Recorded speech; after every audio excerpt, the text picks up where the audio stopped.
As we know, switches are the most basic elements in power electronic converters.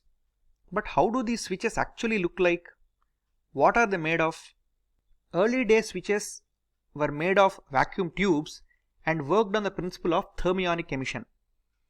When a metallic electrode is heated, some of the free electrons in the metal attain sufficient kinetic energy to flow out from the surface of the electrode. There are two electrodes placed in a vacuum tube, cathode and anode, along with a heating filament known as heater. The heater is used to increase the temperature of cathode, which emits electrons. When the anode is positively charged by connecting to an external voltage source, it attracts the electrons released by cathode. The path for electron flow is clear in a vacuum tube. Thus, electrons flow from cathode to anode when anode is positively charged, which means that current flows from anode to cathode. The flow of current stops when anode becomes negatively charged. This device is known as vacuum tube diode, and it was invented by John Fleming in 1904. He called it a valve. There were other vacuum tube devices invented subsequently which contain more elements like grids to control the flow of electrons. The devices were known as triodes, tetrodes and pentodes. Vacuum tube devices were bulky and lossy, but they were still used until the advent of semiconductor devices. However, there are some devices whose operating principle is similar to that of vacuum tube devices and are used even now. For example, thyratron is a switch that is used in radars, particle accelerators and medical lasers where a huge amount of power is transferred in a very short duration. The voltage blocking and current carrying capabilities of switches in these applications need to be in the range of kilovolts and kiloamperes. Thyratrons can block voltages up to 100 kilovolts and carry currents up to 20 kiloamperes. However, the switches in power electronic converters used in many domestic and industrial applications such as battery chargers, UPS, motor drives, photovoltaic inverters are all semiconductor based, and they work at much lower voltage and current ratings. Semiconductor switches used in power electronic circuits can be classified into three categories: uncontrolled switches, semi-controlled switches and fully controlled switches. Uncontrolled switches are two-terminal devices and their state of being on or off is influenced by the other circuit elements connected. Diodes are uncontrolled switches. The other two kinds of switches, semi-controlled and fully controlled, are three-terminal devices. Two terminals are called power terminals and the remaining terminal is called control terminal. In semi-controlled switches, one state can be reached by giving a suitable input to their control terminals, but the other state is reached only when certain circuit conditions are true. For example, a thyristor or SCR, silicon controlled rectifier, can be turned on by injecting proper current through its control terminal known as gate, but it can only be turned off when the current flowing through the power terminals is zero, which depends upon the external circuit. The state of a fully controlled switch can be reached independent of the external circuit conditions, which means they can be turned on or off whenever the user desires to do so. Some examples of fully controlled switches are bipolar junction transistor BJT, field effect transistor FET. There are two types of FETs, JFET and MOSFET, the junction field effect transistor and metal oxide semiconductor field effect transistors. MOSFETs are used in power electronic circuits. Then we have IGBT, insulated gate bipolar transistor, gate turn off thyristor GTO and integrated gate commutated thyristor IGCT. We will learn about some of these switches in this course category wise. Characteristics of the switches will be followed by their application circuits. Before we get to the discussion on uncontrolled switches, let's try to understand the most fundamental constituent of many semiconductor switches, which is the PN junction. PN junctions are the most basic building blocks of many semiconductor switches. Intrinsic semiconductors like silicon are doped with acceptor and donor atoms to form P-type and N-type semiconductors respectively. Both types of semiconductors contain the two types of charge carriers, electrons and holes. However, the p-type semiconductors have holes as majority charge carriers, while the n-type semiconductors have electrons as majority carriers. When the p-type and n-type semiconductors are joined together to form the p-n junction, electrons from n side and holes from p side diffuse across the junction and reach the other side, leaving behind positive ions on the n side and negative ions on the p side. The region with ionized atoms is known as space charge region or depletion layer. Because of the ionized atoms across the junction, there exists an electric field which opposes any further diffusion of charge carriers, thereby restricting the current flow. Thus, the electric field across a p-n junction restricts the current flow and blocks any voltage that is applied externally. That is why p-n junction is the most basic element not only in diodes, as we all know, but also in a large variety of power semiconductor switches. Current conduction in the on state happens through multiple phenomena, but the voltage blocking in the off state of a semiconductor switch is accomplished by the electric field across a p-n junction in most of the uncontrolled, semi-controlled and fully controlled switches. Let us take a look at the uncontrolled switches first. Diodes are uncontrolled switches and are widely used in power electronic circuits. They are available in a wide variety of packages as shown in this slide. The type of package typically depends upon the voltage blocking and current carrying capabilities. The voltage rating of diodes ranges from a few tens of volts to all the way up to a few thousand volts. Similar is the case with the current ratings. They range from a few amperes to a few kiloamperes.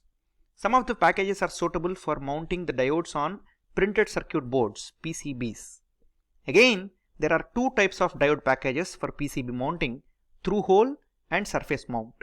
For example, the axial leaded package, TO220 package and TO247 package are through hole packages, whereas D2 pack and SMC are surface mount packages. The stud type diodes shown here are available for current ratings more than a few tens of ampere, which can't be handled by PCBs. Wires with lugs are used to connect these stud type diodes to the other circuit elements. When the currents to be handled are more than a few hundreds of amperes, even wires won't be sufficient. Bus bars are used to carry such high currents. When the voltage levels reach a few kilovolts, along with the high currents, hockey puck package, which looks like a disc, is used, where heat sinks can be attached on both sides of the package to dissipate the large amount of heat due to power loss. Let's try to understand the structure of power semiconductor diodes, p-n junction diodes. Semiconductor diodes are typically made of p-n junctions. Metallic contacts are used to bring out the terminals from the semiconductor regions. The primary difference between the structures of signal diode, which is used in electronic circuits, and power diode, which is used in power electronic circuits, is the drift region. It is a lightly doped region, usually of n-type. This n- region is essential to increase the voltage blocking capability of the diode. The voltages blocked by signal diodes are typically less than 20 to 30 volts, but the diodes in power electronic circuits need to block hundreds and thousands of volts when they are in off state. Therefore, the drift region is commonly found in power diodes. There are three dimensions in this structure. One dimension is mostly affected by the width of drift region, which depends upon the voltage blocking capability of the diode. The other two dimensions, which constitute the cross-sectional area, are dependent upon the current carrying capability of diode, as any material has a limited current density. So many amperes can flow through a given square meter of area. The voltage blocking and current carrying capabilities are usually specifications, which depend upon the circuit in which the diode needs to be embedded.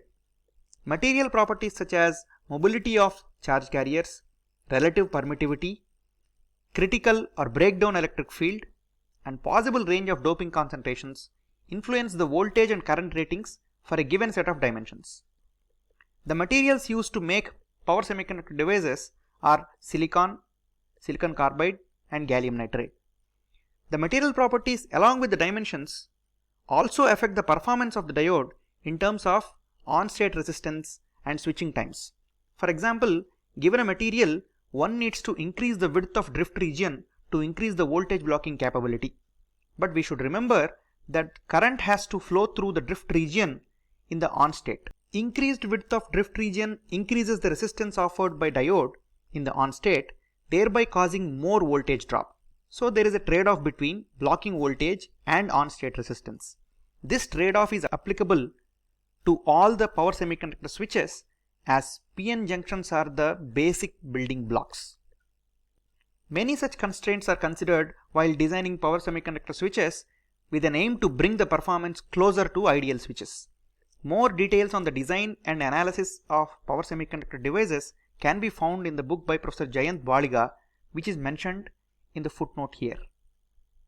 Diodes are used as switches in power electronic circuits, and hence we are concerned about the different states: on state, on to off transition, and off to on transition. Let's try to understand its characteristics state by state. Let us take the example we have already considered in the discussion on power loss, wherein a voltage source is connected to a current sink through two switches. We have used two generic switches in that example, and here we replace one switch by a diode. When the switch S is on, diode sees a negative voltage across anode and cathode. This negative potential difference between anode and cathode is balanced by the potential of electric field due to the ions present in the depletion region, and therefore no current flows through the diode. Strictly speaking, there will be a very little current flow of the order of microampere or milliampere in the worst case, which is known as reverse leakage current. The leakage current can be neglected for all practical purposes. This blocking state or off state of the diode is not possible when Vi is less than 0, because current flow starts in a diode when there is a positive potential difference between anode and cathode. So a diode can block negative voltages only. The depletion layer spans almost the entire drift region in power diodes. When the switch S is turned off, the diode will start conducting immediately, as there should be a path for the current IO to flow, and the diode is present in the only feasible path. Current conduction in PN junction diode happens due to the flow of electrons and holes, and therefore it is a bipolar device. Large number of holes from the P plus region are injected into the drift region, which recombine with the electrons injected from N plus to N minus region.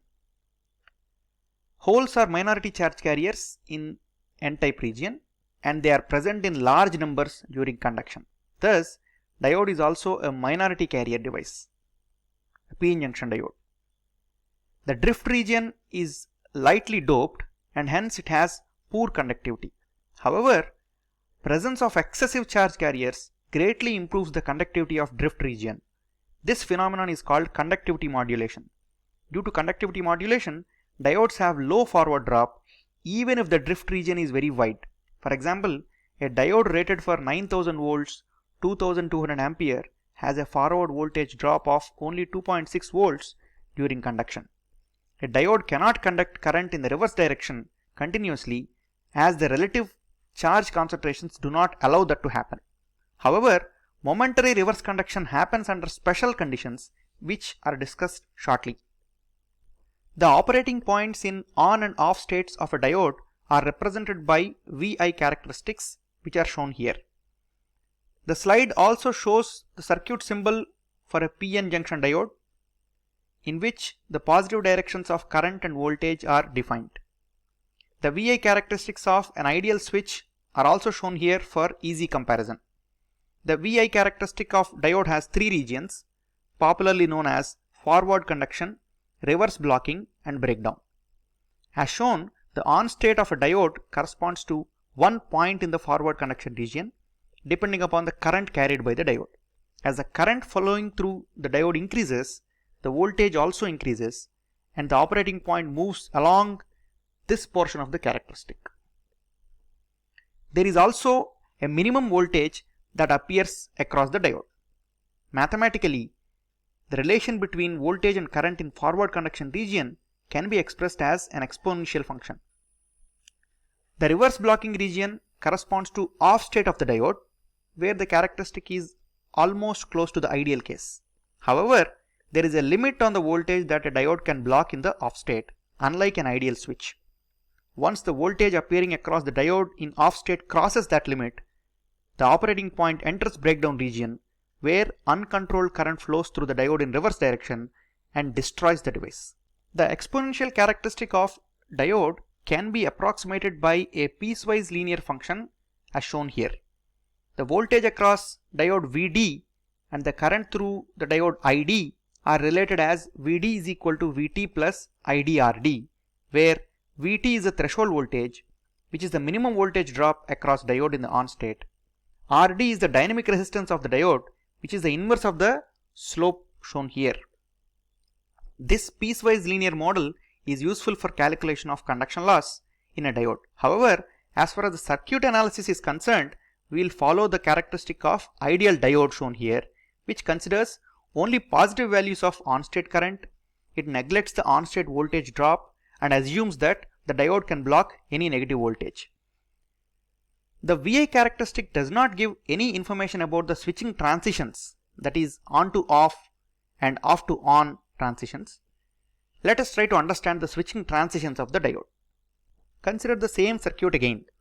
Let us assume that the diode is initially off. That means the switch S is on and the diode is blocking a voltage of minus Vi. When S is turned off after some time, the diode starts conducting because the current IO should continue to flow and the diode can allow that to happen. That means electrons start flowing from cathode and enter depletion region, which leads to the reduction of the number of charged ions and thereby the electric field strength. This causes further increase in current and the voltage across the diode becomes lower in magnitude. When the current reaches IO, most of the charged ions in depletion region would have been removed and the width of depletion layer would have also reduced. But the resistance of drift region will still be high, as conductivity modulation hasn't happened sufficiently. That means not enough number of charge carriers are injected into the drift region. Therefore, the voltage across the diode will have a higher value than the normal. That is indicated by this overshoot. Inductances in current path also add to the voltage as di by dt is positive. As the number of injected charge carriers increases, the resistance of drift region comes down because of conductivity modulation and the voltage settles at a value given by the VI characteristic. This process of diode turn on is known as forward recovery, and the time taken for this transition is known as the forward recovery time, denoted by TFR here. Let us look at the turn off transition now. When the switch S is turned on, negative voltage minus Vi appears across the diode. However, there is not enough electric field across the junction to oppose the negative voltage. This electric field can be present if there are charged ions in the depletion layer or drift region. But there are a large number of charge carriers present in the drift region when the diode was on. These excess charge carriers have to be removed before the electric field starts building up. This removal of charge carriers can happen by passive means through electron hole recombination or active means through negative current flowing through the device. In this circuit, which represents the conditions in most of the power electronic converters, the removal of charge carriers happens by both active and passive means. The diode conducts current in reverse direction for a short duration. The excess charge carriers are removed when the current reaches IRM, which is the peak reverse current. The value of IRM for a given diode depends upon the forward current IO and the rate of change of current di by dt. Once the excess charge carriers are removed, the electric field strength increases because of the increased number of charged ions. When the electric field potential completely balances the voltage Vi, the current becomes zero and equilibrium is reached. This operating point is again found on the Vi characteristic.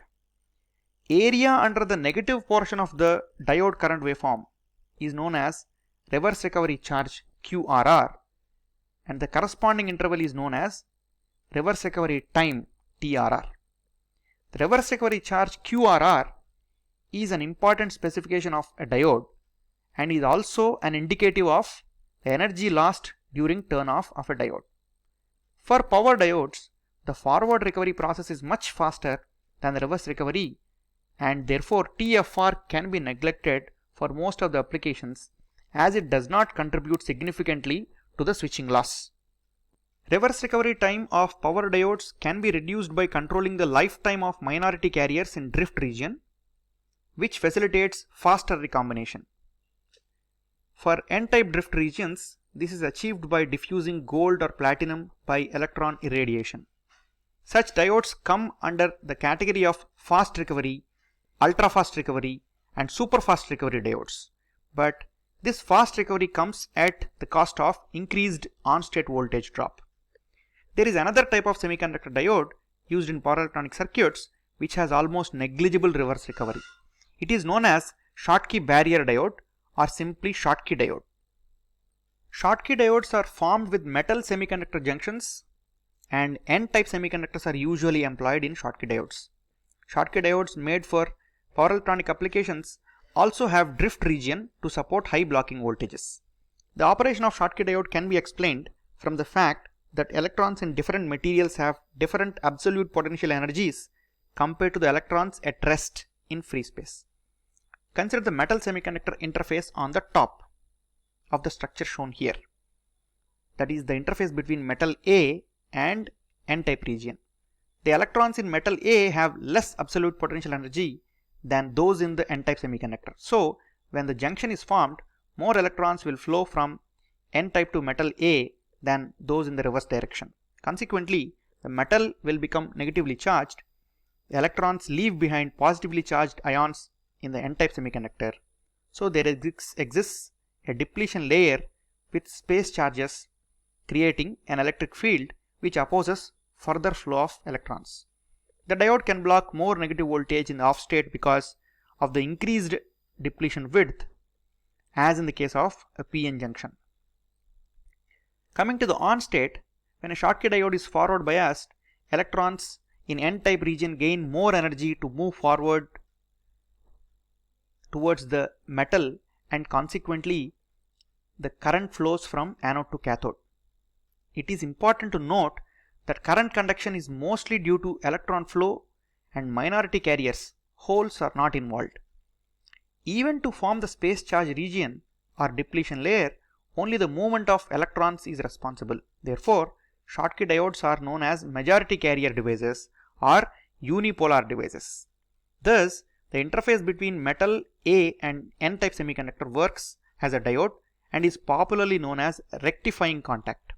There is another interface between metal and semiconductor at the bottom of the structure, that is metal B and N plus region. Metal B has electrons with more absolute potential energy than those in the N-type semiconductor. This is not a rectifying contact, but it is an ohmic contact.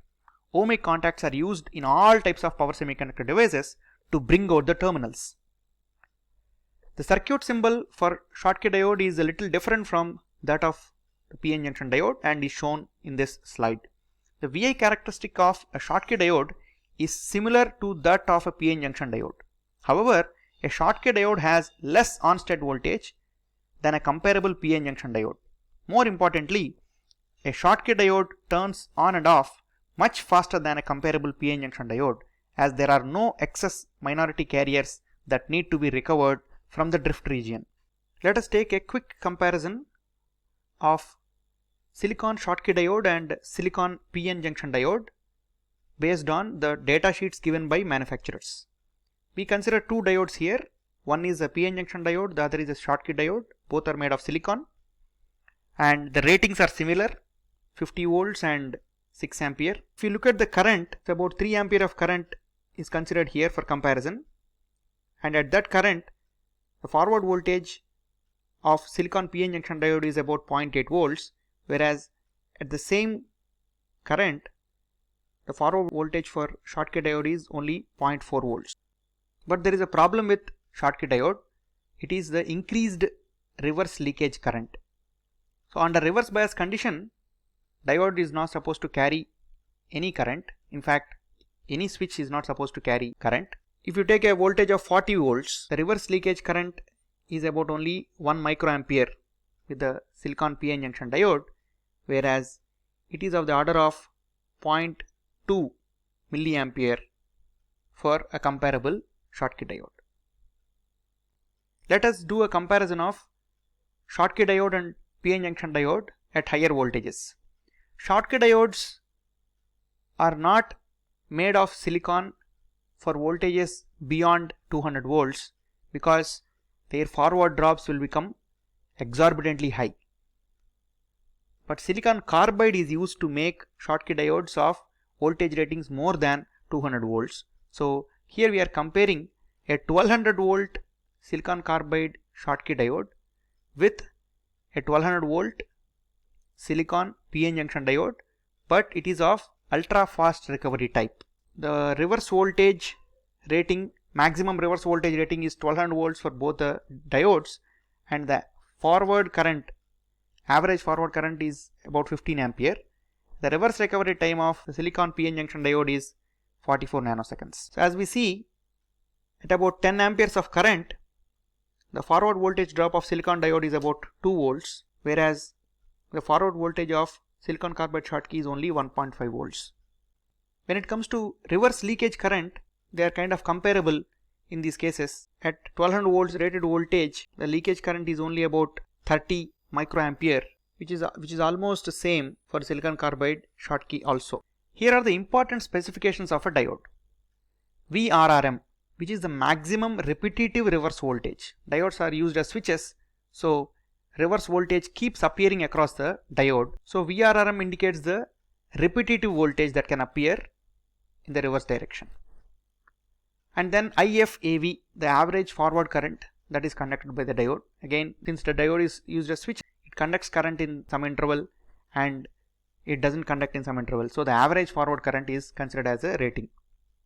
And then the RMS forward current, and the forward voltage drop at one particular current is given in the data sheet, and also a curve which represents the variation of VF with IF is also given.